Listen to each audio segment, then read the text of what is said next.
Bonjour à tous, voici une nouvelle série de vidéos après quelques semaines d'absence. Aujourd'hui, la première vidéo sera consacrée à comment bien utiliser Compagnon. Donc cette vidéo s'adresse surtout à ceux qui vont utiliser Compagnon pour la première fois, car si on ne fait pas les opérations dans le bon ordre, on peut perdre ces modèles qu'on a fait dans la radio, ou on peut perdre, enfin on peut perdre même les deux, perdre aussi les calibrations des manches.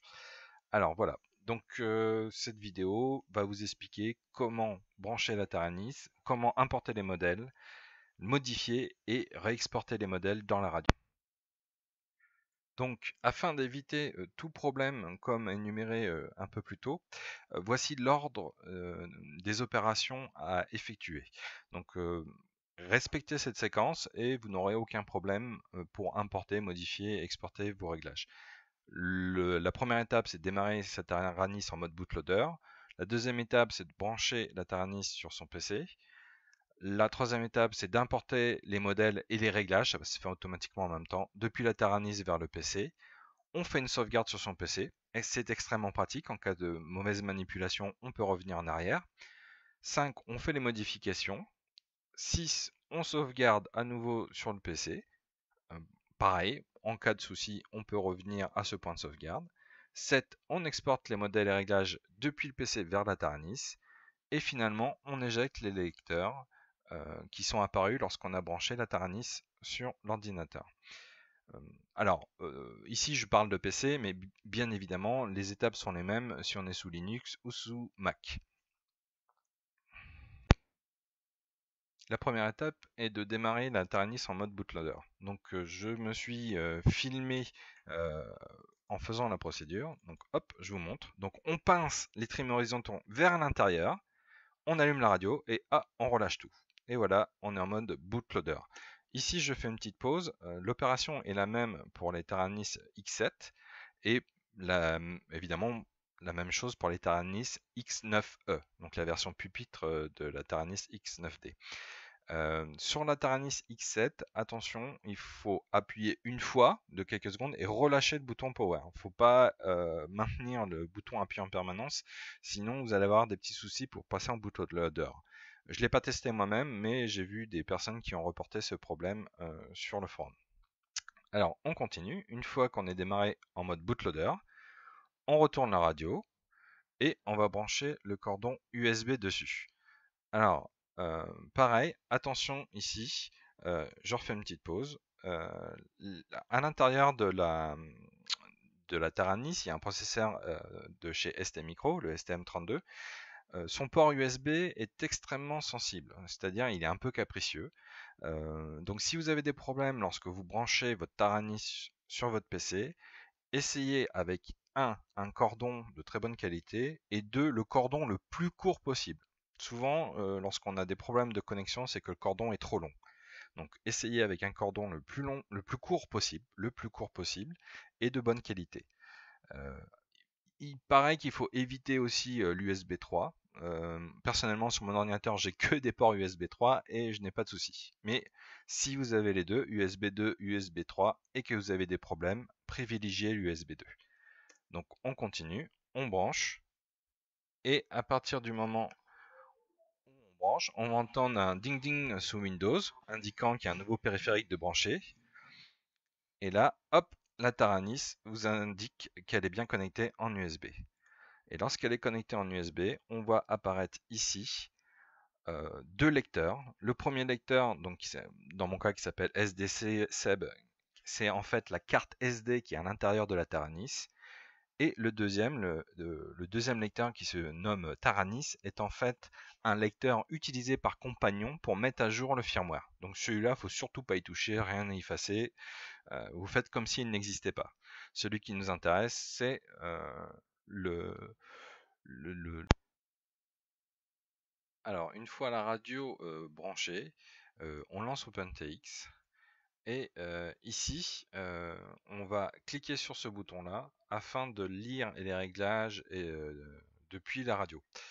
D'ailleurs, petite parenthèse, les deux icônes ici, donc celui-là avec la flèche vers l'intérieur permet d'envoyer les modèles vers la radio.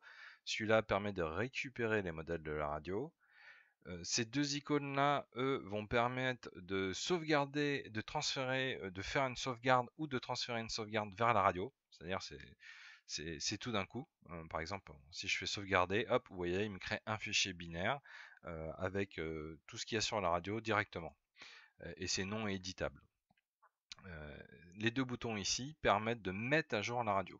Donc lorsqu'on clique ici, hop, c'est ici qu'on va pouvoir pointer vers le bon firmware, utiliser un écran d'accueil personnalisé si on le souhaite. Bon, je vais revenir sur tous ces points-là plus tard. Donc retenez bien, les deux premiers icônes ici, c'est pour lire et écrire les modèles. Ces deux icônes-là, c'est pour faire une sauvegarde, sauvegarder et récupérer une sauvegarde intégrale de la radio. Ces deux boutons-là sont utilisés pour mettre à jour la radio. Alors, la première chose à faire, si comme dans mon cas, vous avez plusieurs radios, euh, il faut créer plusieurs profils. Lorsqu'on clique sur l'icône ici, on voit, donc là, vous voyez, moi j'ai 5 profils qui s'affichent. Les profils, c'est important. Pourquoi? Parce que lorsque je clique sur le bouton ici, les préférences, c'est ici que je donne les informations correspondant à la radio.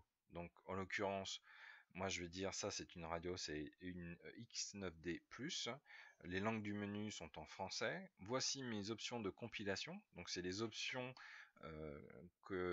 qui seront utilisées pour télécharger le dernier firmware pour mettre à jour le firmware de la radio.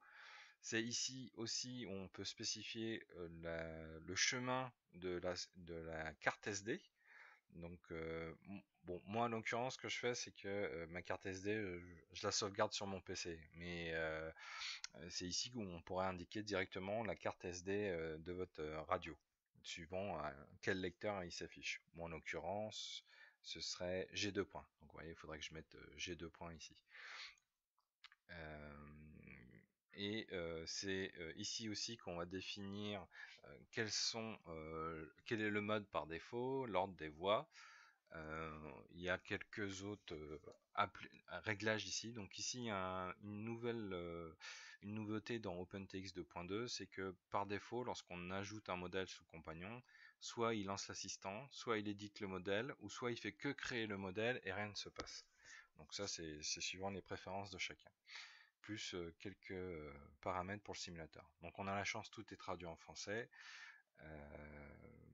D'ailleurs, une petite parenthèse très rapide, j'ai très modestement contribué, donc vous voyez je suis ici, très modestement contribué à traduire les nouveautés sous OpenText 2.2. Donc si vous voyez qu'il y a des traductions qui sont incorrectes ou manquantes, connectez-vous sur le forum Taranis et faites-moi en part. Alors, pour revenir à cette histoire de profil, c'est dans le profil où on va aussi stocker les informations propres à chaque radio. En plus du modèle de la radio, c'est là où on va sauvegarder la disposition des interrupteurs, le nom des interrupteurs, la calibration des manches. Si je veux créer un nouveau profil, c'est facile, je clique ici et je fais ajouter un profil de radio. Donc par exemple, on va l'appeler YouTube, voilà. On va dire que c'est une Taranis X7 en français, avec l'option Europe. Alors l'option Europe, qu'est-ce que ça fait? Ça masque le protocole D8. Si on veut être dans la légalité, il faut le cocher. Si on le décoche, on aura accès au mode D8 et tous les récepteurs de la série D et la série V2. Bon, ainsi de suite. C'est là. Donc ma radio, c'est en mode 1. Mon ordre par défaut, c'est GAPD. Enfin, ça c'est suivant chacun ce qu'il préfère. Hop, je fais OK. Et si je reclique ici, on voit que le profil est apparu. Donc si je change de profil, je clique, vous voyez, c'est le profil Seb avec la Taranis. Si je reclique ici, hop, Taranis, nom du profil YouTube, et c'est une Taranis X7. Si je veux effacer, eh ben, je mets sur le profil que je veux effacer, je fais supprimer le profil. Êtes-vous sûr? Attention, c'est irréversible. Oui. hop, et là vous voyez, je suis repassé au premier profil de la liste qui est le profil Luc. Donc je me remets sur le profil Seb. Voilà. Donc c'est une étape importante. Créez-vous un profil et surtout si vous avez plusieurs radios. Une fois que nous sommes dans le bon profil, donc je vais cliquer sur le petit bouton magique. Ma Taranis est connectée en mode bootloader. Tada, tout apparaît. Donc vous voyez, bah là, je retrouve mes réglages. Donc si je double-clique, vous allez retrouver les fenêtres habituelles que vous avez déjà vues dans mes nombreuses autres vidéos. Si je clique sur éditer, alors vous voyez il y a plein de nouveaux icônes qui sont apparus sur OpenTX 2.2. Si on laisse le curseur sur les boutons, ça nous indique à quoi ça correspond. Donc éditer le modèle, effacer un modèle, le copier. On peut copier, on peut sélectionner et copier plusieurs modèles à la fois, etc. On peut lancer un assistant. Enfin, si vous laissez votre curseur dessus, il va vous indiquer, voyez, assistant de configuration du modèle, le définir par défaut. Donc le définir par défaut, vous voyez, là pour l'instant c'est le numéro 9 qui est par défaut, c'est celui qui est en gras. Par défaut, ça veut dire quoi? Ça veut dire que c'est le modèle qui s'affiche lorsqu'on allume la radio. On retrouve aussi toutes ces opérations en faisant un bouton droit avec aussi les raccourcis clavier qui vont bien, pour ceux qui aiment. Donc là, j'ai ouvert mon document, donc j'ai ouvert ma radio. Si je clique sur éditer les réglages, donc vous voyez ici, je retrouve tous mes réglages personnels, donc mes alertes, silencieux, pas silencieux, le volume du haut-parleur, le volume du vario, enfin, toutes les options qui sont communs à tous les modèles. C'est vraiment non pas les réglages d'un modèle, mais les réglages de la radio. On y retrouve aussi les fonctions globales. Donc la fonction globale, j'avais déjà abordé le sujet. C'est pour éviter de refaire une fonction spéciale qui est la même dans chacun des modèles. Eh ben, on crée une fonction globale et c'est fait une fois pour tout. Donc le plus courant souvent c'est le réglage du volume. Donc vous voyez, moi j'ai appliqué mon interrupteur, mon potentiomètre volume à la fonction volume et j'ai mis on comme interrupteur puisque c'est actif en permanence. Et on n'oublie pas d'activer ici cette fonction globale. Les paramètres décollage, donc c'est ici qu'on définit lorsqu'on utilise le cordon l'ordre des entrées. Donc la voie 4 qui rentre par le port jack de ma radio va être mappée sur le manche direction. Et quand l'écollage va être activé, je vais remplacer la direction par cette voie 4. Et on peut aussi appliquer un ratio. Par exemple, si la radio élève est une Futaba ou une Spectrum, les ratios ne sont pas les mêmes que sur la Taranis. Pour mémoire, 100% chez Taranis égale 120 ou 125% chez les autres marques. Donc des fois on est obligé de augmenter ou baisser les ratios pour s'adapter. Il y a le matériel. Donc le matériel, c'est tous les boutons. Bon, moi personnellement, j'ai gardé les mêmes noms, sauf pour S1 ou S2, puisque S1, comme c'est une fonction globale, je l'utilise toujours comme volume. Donc j'ai appelé mon potard S1 comme je lui ai donné un nom, donc 3 caractères maximum, qui est vol pour l'abréviation de volume. C'est celui qu'on retrouve ici. Et sur mon S2, j'ai un interrupteur à 6 positions, donc inter-multiposition, que j'appelle mode pour passer d'un mode à l'autre. C'est ici aussi où on peut activer le filtrage des ADC. Donc le filtrage de ADC, c'est pour éviter une légère vibration sur les manches si votre radio est sujette à ça. Personnellement, moi je préconise de toujours l'activer. Sauf si vous avez une raison ou un problème particulier et que vous savez ce que vous faites, vous pouvez le décocher, mais c'est mieux de le laisser activer. Et après, il y a les paramètres de calibration du manche. Donc, on voit tout ce qui est potard. On voit les manches, on voit les potards et on voit les sliders. Puisque là, on est sur une X9D+. Ici, je vais dire, je sauve l'étalonnage et le réglage hardware dans ce profil, donc dans le profil que j'ai appelé Seb. C'est là où c'est important parce que donc si on crée un modèle, donc Donc là, oui, j'écrase. Si on crée un modèle de 0 et qu'après on le balance dans la Taranis, et ben il va prendre tous ces réglages par défaut et on va perdre toutes les calibrations. Alors, démonstration. Alors, démonstration. Voilà, donc je suis là, je crée un modèle. Et là, si je le transfère dans ma radio, eh bien, je vais perdre toutes mes calibrations et mes réglages radio. Pourquoi? Parce que lorsque je vais aller éditer les réglages radio, vous voyez, toutes les valeurs sont par défaut.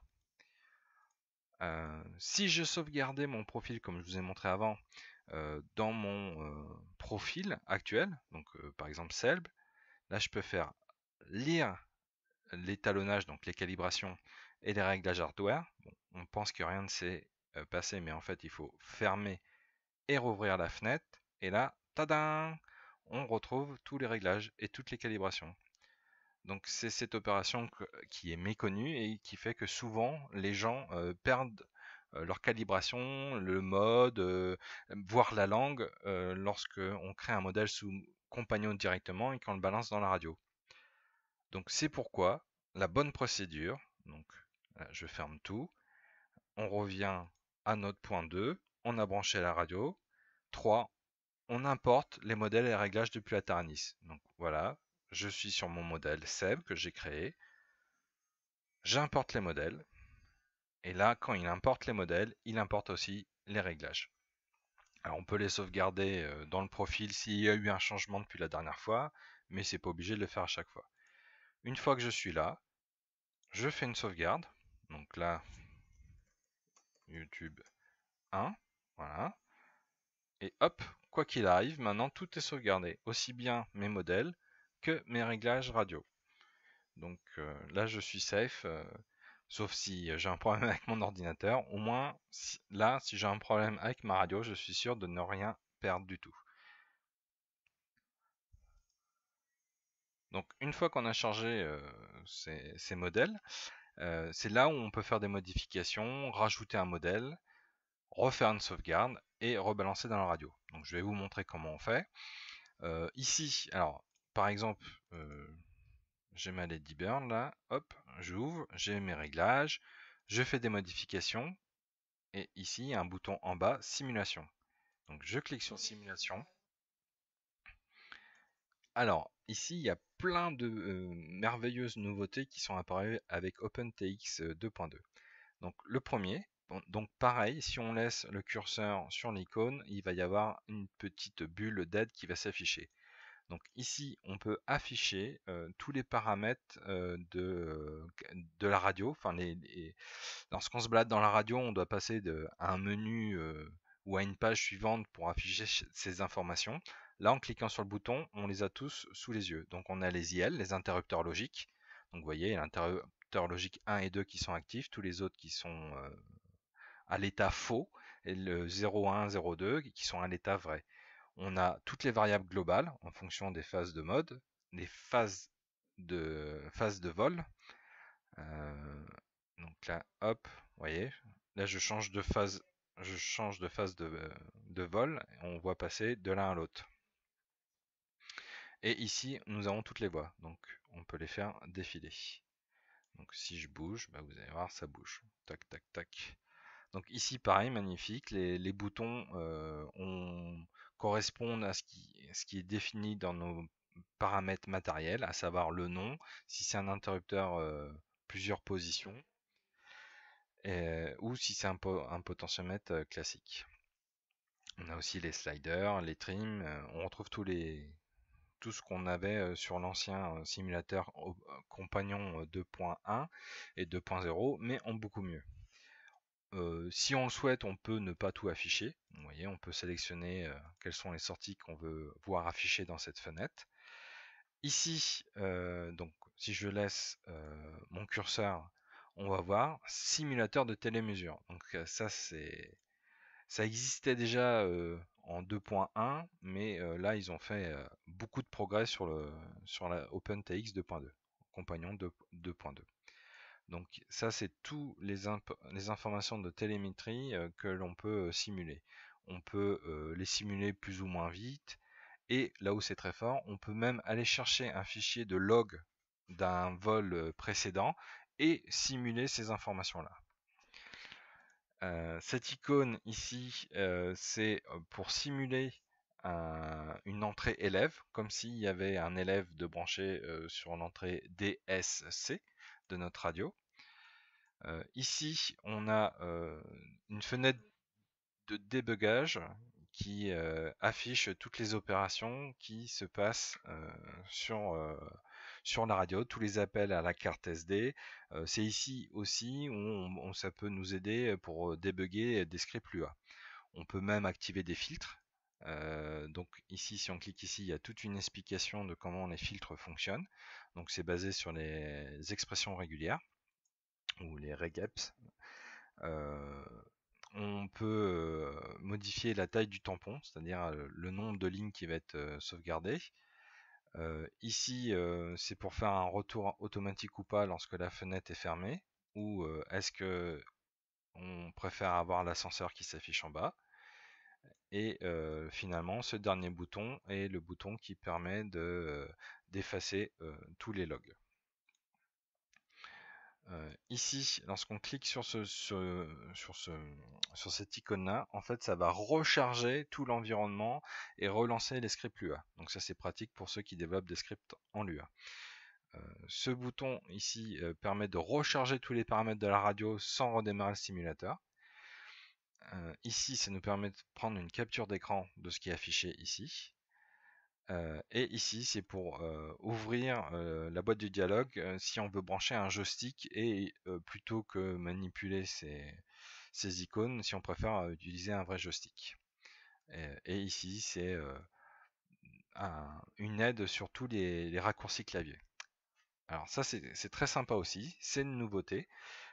Par exemple, si je me place je place juste le curseur sur le bouton mode ou bouton volume, qui est mon S1, pardon.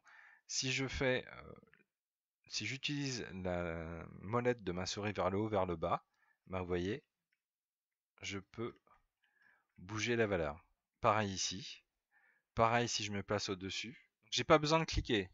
Il suffit juste que je mette le curseur sur l'interrupteur, hop, et ça bouge. Lorsque je suis sur la radio, pareil, alors si j'appuie sur le bouton du milieu, ça correspond, vous l'avez vu, ça correspond à comme si j'appuyais sur le bouton entrée. Donc ici c'est indiqué, on peut utiliser le page up, page down, enfin page précédente, page suivante. Donc je vous invite à utiliser ces raccourcis, c'est super pratique. Par exemple là si j'appuie sur un appui long, pardon, sur menu, là je peux utiliser la manette de la souris pour me changer de place. Et hop, j'appuie sur entrée. J'appuie long, hop, sélectionner le modèle, etc. etc. C'est super pratique. Voilà en ce qui concerne le simulateur. Alors, là, deux cas de figure. Soit je voulais juste faire une sauvegarde, je peux m'arrêter là. Soit je voulais faire une modification, simuler la modification. Ou soit je veux importer un modèle que j'ai récupéré sur Internet. Alors, comment on fait ça proprement? Eh ben, on respecte l'ordre que j'ai écrit ici. On démarre en bootloader, on branche la radio, on importe ces modèles. Donc quand on importe les modèles, il y a la fenêtre qui s'affiche ici. Donc ça c'est notre radio, avec tous les bons réglages radio. Après, je clique et je vais ouvrir. Alors bon, je sais pas si j'en ai d'autres sous la main. Bon, on va dire, hop, j'ouvre celui-là. Tac. Donc ça, imaginons que je l'ai récupéré sur Internet. Alors ça peut être en mode 2 avec tout un tas d'autres réglages. Je clique ici une fois pour le sélectionner. Je reclique sur le bouton gauche en maintenant appuyé et je drag and drop dans ma radio. Et là, quand je passe de l'un à l'autre, tous les réglages qui sont ici, tous les réglages radio vont être appliqués. Donc si ici j'étais en mode 2, hop, je vais passer en mode 1. En faisant ça, je ne déplace vraiment que le modèle. Je ne déplace pas la calibration de cette radio-là et ses propres réglages. Voilà, donc ça c'est la bonne façon de faire pour importer un modèle qui viendrait d'ailleurs. Une fois que j'ai fait ça, eh ben, je sauvegarde. Ah, zut, alors, vous voyez, j'ai fait enregistrer, donc j'ai écrasé ma sauvegarde qui était ici. En fait, j'aurais dû faire enregistrer sous. Hop, un deuxième, donc on peut mettre des dates, ce que vous voulez pour vous y retrouver. Hop, voilà. Et une fois que j'ai fait ça, je vais cliquer ici et je vais rebalancer les paramètres dans ma radio. Alors, je ne rentre pas dans les détails ici, mais je vous invite à décocher et à laisser tel que c'est ici. Euh, Ici, vérifier la compatibilité du firmware.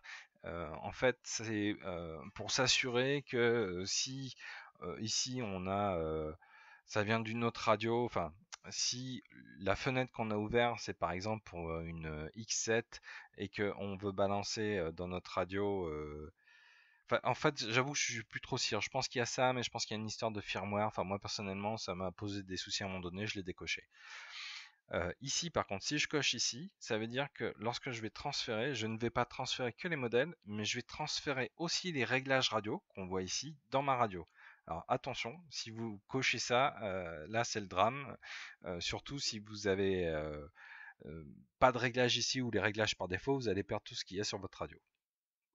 Donc hop, je clique sur transférer. Ça me prend un petit peu de temps et voilà, c'est fini. Donc là, j'en suis à l'étape, donc j'ai sauvegardé, étape 6, étape 7, j'ai exporté mes modèles depuis la Taranis. Et maintenant, je vais faire bouton gauche, éjecter. Oups. Bouton de gauche, éjecter. Alors ça, sous Windows, c'est très important si on ne veut pas corrompre la carte SD sur la Taranis. Et une fois que c'est fini, je débranche ma Taranis et vous voyez, l'icône disparaît. Et là, il suffit que je redémarre ma radio et je vais avoir mes réglages tels qu'ils étaient. Bon, alors imaginons là, j'ai tout perdu, c'était pas ça que je voulais faire. J'en branche ma radio, tac. J'ouvre une belle sauvegarde que j'avais faite, celle-là, tac, avec tous mes réglages. Et là, je balance dans ma radio. Et voilà, j'ai récupéré tous mes réglages. Je n'oublie pas d'éjecter, je ne débranche pas le cordon. Hop, hop. Et voilà. Bah écoutez, voilà, c'était une vidéo qui est encore un peu longue, mais encore une fois, le sujet est vaste. J'essaye d'être exhaustif dans mes explications. N'hésitez pas à mettre un petit like si vous aimez, à faire des commentaires, il n'y a pas de souci. Tout est bienvenu. Même des remarques et des remarques constructives, il n'y a pas de problème. Donc là, en tout cas, retenez bien ça. Si vous ne voulez pas avoir de problème entre votre radio et Windows, 1. Je démarre en mode bootloader. 2. Je branche ma radio sur le PC. 3. J'importe les modèles depuis la Taranis vers le PC. Je sauvegarde. Je modifie. Je sauvegarde sous. Voilà, c'est où là je peux faire voilà, sauvegarder sous. C'est-à-dire ici enregistrer sous en fait pour créer une autre, pour pas écraser ma sauvegarde que j'ai fait ici en 4. Et je réexporte toutes les modifications vers ma Taranis. Et je n'oublie pas d'éjecter les lecteurs, très important, parce que sinon on peut corrompre la carte SD. Voilà, à très bientôt pour une nouvelle vidéo.